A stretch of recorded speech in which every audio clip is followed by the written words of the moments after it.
One rainy evening, a man finds a phone lying abandoned on a park bench. There's no lock, no ID, just one photo open on the screen. The face in that photo, it's someone he buried 10 years ago.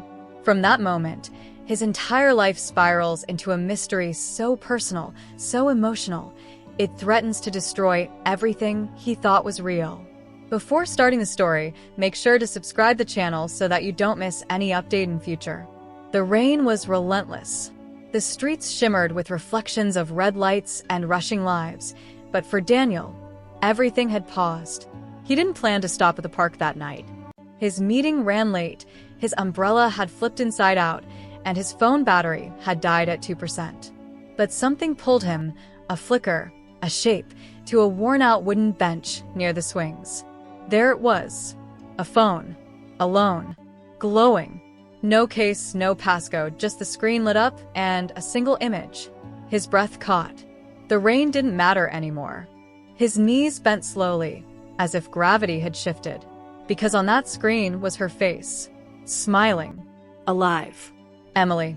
He whispered her name like it had been locked behind his ribs for years. Because it had. 10 years. 10 long, hollow years since they buried her. Since the accident. Since the casket. Since the guilt. Since everything.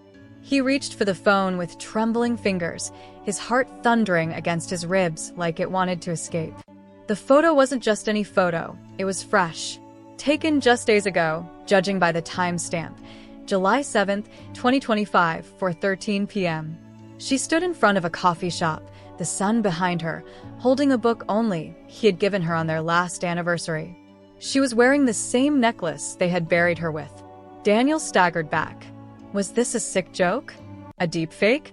A look-alike? He searched the phone's gallery, but that was the only photo. No contacts, no apps, no messages. Just that one photo and one number in the call history. Unknown. 2 minutes. Something wasn't right. Nothing about this made sense, and yet something in his gut told him this wasn't fake. He gripped the phone tightly and looked around. No one. No shadows watching. Just the hiss of rain and the weight of something ancient and unfinished clawing its way back into his life. He ran, back to his car, soaked, shaking, the phone still lit with Emily's smile. The smile he used to wake up to. The smile he thought he'd never see again. He didn't go home. He couldn't. He drove to the one person who might understand. His mother. When she opened the door, her face paled the moment she saw him. Daniel, what happened? I found something, he said, his voice cracked and raw. Or someone. She let him in, wrapped a towel around his shoulders, and handed him tea with her trembling hands. He showed her the phone, the photo, the timestamp. Her eyes widened. She touched the screen like it was holy. Then she stepped back, hands over her mouth. She was wearing that necklace, she whispered. Daniel, we buried that with her. I know, he said. Silence. Until she spoke again. There's something I never told you. His stomach twisted. I saw her, she continued, voice quaking. A year after the funeral. At the train station. Just for a moment. She was walking fast, head down. I thought I was going mad.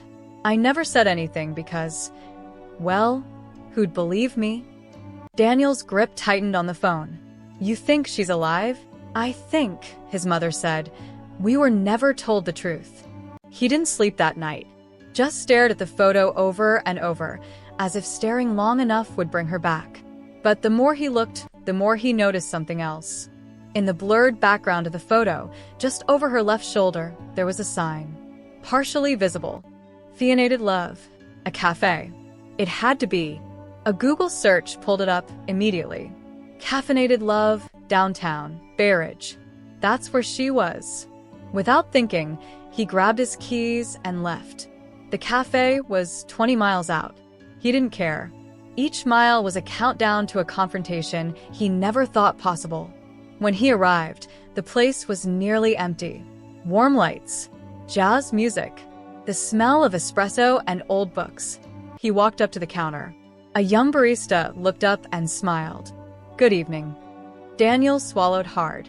Does a woman named Emily come here? Black hair, soft voice, this tall. He showed her the photo. Her smile faltered. Yeah, she said cautiously. She comes here often, usually around 4. Always sits at that corner table. You a friend of hers? Daniel couldn't answer. His knees went weak. The past wasn't buried. It was sitting in a cafe drinking coffee at 4 p.m. He left the cafe trembling. He didn't know what to feel.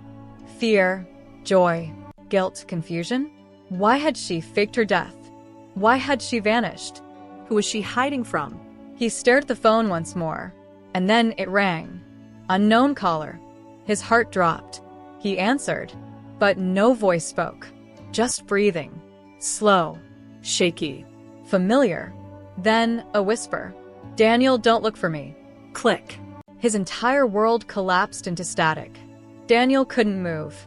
He stood there in the parking lot, soaked again from a drizzle that had started while he was inside. But he didn't feel it. He felt nothing, except the echo of her voice. Daniel, don't look for me. It wasn't just her voice. It was the way she said it. The pause before his name. The crack at the end. It wasn't a warning.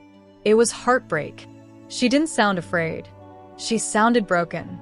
He stared at the screen as if her voice might bleed through again. But the call had ended. No number. No trace. Just that gaping silence that now filled his chest. The barista inside had said she usually came in at 4. It was 4:27. She had probably just left. She had been that close. He turned and scanned the street. Cars. People. Umbrellas. Nothing familiar. 1,000 questions were roaring inside him like a wildfire. Was she in danger? Was she trying to protect him? Or did she not want him in her life anymore? But that voice. That whisper. It wasn't rejection. It was pleading. He opened the photo again, zooming in. The reflection on the cafe's glass window showed more than he saw before. A blurred man behind her. Tall. Wearing a dark coat. Standing still. Not walking. Not passing by. Just standing. Watching her. Daniel's pulse spiked. Was he the reason Emily disappeared? Was she being followed? He took a screenshot of the reflection and enhanced it the best he could on his laptop that night. Still blurry, but the outline of the face, something about it felt familiar. He dug into old photos, scouring through years of memories, hunting for a match. And then he froze. 2014. Emily's office farewell party. There he was, same build, same face, just younger. That man had been her supervisor. Vincent Hale. Daniel hadn't thought of him in years. He was quiet, polite, but something about him had always made Daniel uncomfortable. The way he lingered in conversations, the way his eyes didn't match his smile. He remembered the argument. Emily had come home crying once, just months before the accident. He's making things weird, she'd said. I told HR, but they brushed it off. I'm quitting tomorrow. I've had enough. But the next morning, she went to work. That was the last day Daniel ever saw her alive. Until now. Daniel leaned back in his chair, staring at the screen. Everything was unraveling. What if Emily hadn't died? What if she ran? From him? And what if Vincent never let her go? The next day, Daniel went to the police. He tried to explain everything. The photo, the call, the reflection. They didn't take him seriously. She died 10 years ago, Mr. Hart. We can't open a case based on a photo and your suspicion. Maybe it's a woman who just looks like her. He left the station angrier than he'd ever been. He knew what he saw. He knew that voice. So he decided to act. He went back to the cafe. Every day, for 5 days. Same time. Same corner. She never showed. But on the 6th day, someone else did. Vincent. Daniel saw him from across the street. That same dark coat. That same stillness. He stood by the lamppost near the cafe entrance, looking around as if waiting for someone. Then he pulled out a phone, the same model Daniel had found, and made a call. Daniel's heart stopped. He stepped behind a parked van, pulling out his own phone, silently recording. Vincent spoke briefly, nodded, then began walking away. Daniel followed, through alleyways, across streets, down into a parking garage. Vincent unlocked a silver sedan, but just before he got in, he looked back directly at Daniel. A smirk curled on his lips. Like he knew. Daniel turned quickly, pretending to check his phone, then walked the other way. He didn't want a confrontation. Not yet. Not until he knew where Emily was.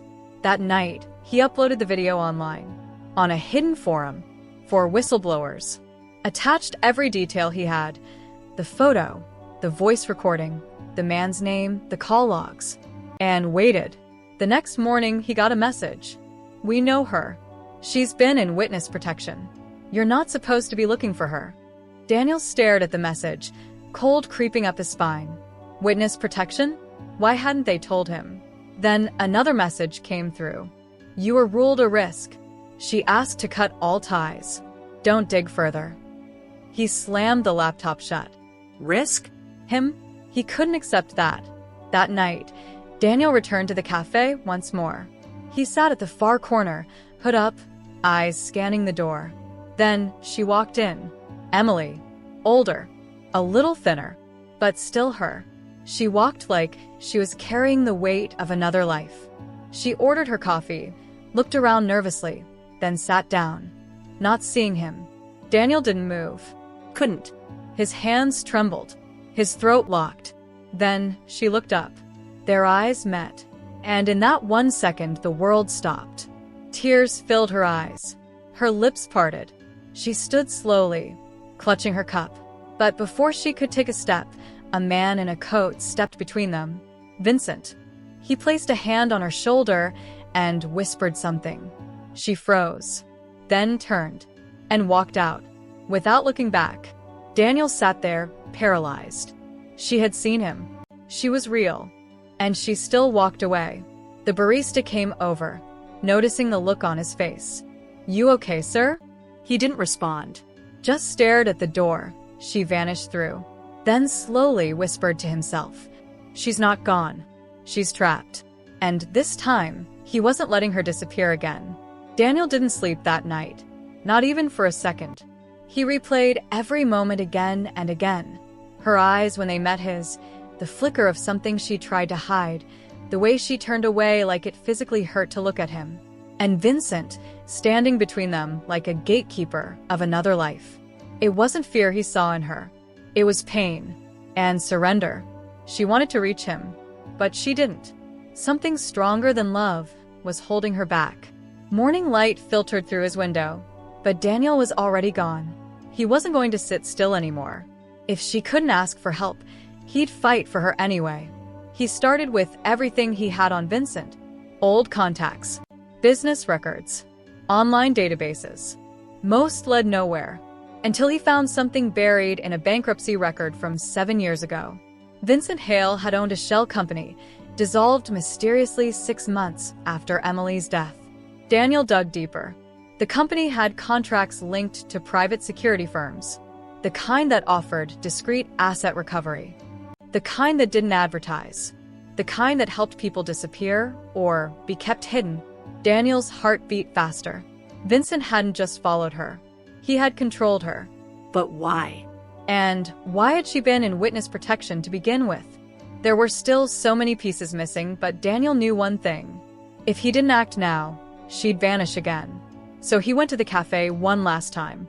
Not to watch, but to wait. She arrived at 4:06. Alone this time. Hair tucked under a hat, eyes low, clutching her cup like it was a shield. Daniel approached her slowly. No sudden moves. "Emily." She froze. But she didn't run. She looked up. Tears filled her eyes instantly, as if they'd been waiting behind a dam for years, begging to be released. "I told you not to look for me," she whispered, voice breaking. He sat down across from her. "I had to," he said softly, "because I never stopped loving you, because I never believed you were gone, and because that photo changed everything." She wiped her eyes, looking around nervously. "I don't have long," she said. "He'll be watching." "Then talk fast," Daniel said. "Tell me the truth." She inhaled shakily. "It wasn't an accident," she said. 10 years ago, I witnessed something I wasn't supposed to. Vincent was involved with a client who did things. Human trafficking. I overheard a conversation in his office. I reported it. Thought it was over. Daniel leaned in, pulse racing. But it wasn't, was it? No, she said. A week later, someone followed me home. They threatened to kill you, your mother, anyone I cared about. The FBI stepped in. Said the only way to keep you safe was to make it real. A car crash. A closed casket. A new identity. Daniel's heart shattered in his chest. You left to protect me? She nodded, crying now. I died, so you could live. But I didn't know Vincent would find me again. He wormed his way into the program. He has contacts everywhere. He's been keeping tabs on me for years. Watching. Controlling. If I try to run, people die. Daniel reached across the table and took her hand. It was cold. Shaking. You're not alone anymore. She smiled faintly, like it hurt to believe. I don't know how to get out, she said. There are layers. Lies on lies. I don't even know who to trust anymore. You trust me, Daniel said. That's enough. Suddenly, a phone rang. Not hers. His. Unknown number. He answered, and instantly regretted it. Mr. Hart, said a cold voice. You've been quite active lately. Daniel stood up. People in the cafe turned. You've been following her. Watching. Threatening her. Daniel said loudly. The voice didn't flinch. She made her choice. And if she forgets that, well, accidents happen. Daniel looked at Emily. Get out, he mouthed. She nodded and slipped out the side door. Daniel stayed on the line. She's done being your prisoner, he said. A pause. Then a chuckle. You really think it's that simple? The call ended. Daniel stormed out of the cafe and ran down the alley. Emily was waiting in the shadows. We need help, he said. Real help. They drove to an old friend's office, a journalist named Layla who owed Daniel a favor. She listened, watched the evidence, and paled. If even half of this is true, she said, this story will blow the roof off the city. Daniel nodded. Then let's burn it all down. Layla made calls. To federal agents she trusted. To editors who wouldn't be silenced. Within hours, they had an entire file compiled. Names, dates, recordings, faces, threats. Everything. The story was ready to explode. But before they could hit publish, there was a knock at the door. 3 agents. Official IDs. Ma'am, we need to speak with Ms. Emily Carter. Emily tensed. Daniel stepped forward. Under what authority? The agent glanced at the folder in her hand. We've been monitoring this man, she said, showing Vincent's photo. Your tip triggered a flag. He's not just connected to trafficking rings. He's tied to international disappearances. We're moving to arrest him now. Emily gasped. Tears fell. But this time, they weren't from fear. They were from release. After 10 years, the door was finally open. 1 week later, the story went live. Front page. Every news channel. The woman who died to live. Inside the life she was forced to leave. Vincent was arrested. His empire collapsed. Emily testified. Daniel stood beside her every step. And when it was over, when the noise had quieted, they stood on that same park bench where the phone was first found. The rain was gentle this time. She looked at him, smile soft and real. Funny, isn't it, she said. All this because someone left behind a phone. Daniel wrapped his arms around her. Or maybe, he whispered, someone wanted it to be found. Emily looked up. You think I wanted you to find me? He smiled. I think you never stopped loving me either. She kissed him then, with a decade of silence, pain, and survival pouring out between them. And for the first time in 10 years, neither of them felt like ghosts anymore. They were real. They were alive. And they were finally free. Sometimes, love means letting go, but true love always finds its way back. Even in the darkest corners of silence and separation, the truth will fight to be heard. And when it does, healing begins. Alternate shorter version for end screen or voiceover close. Truth buried by fear was uncovered by love. And love, it never really dies.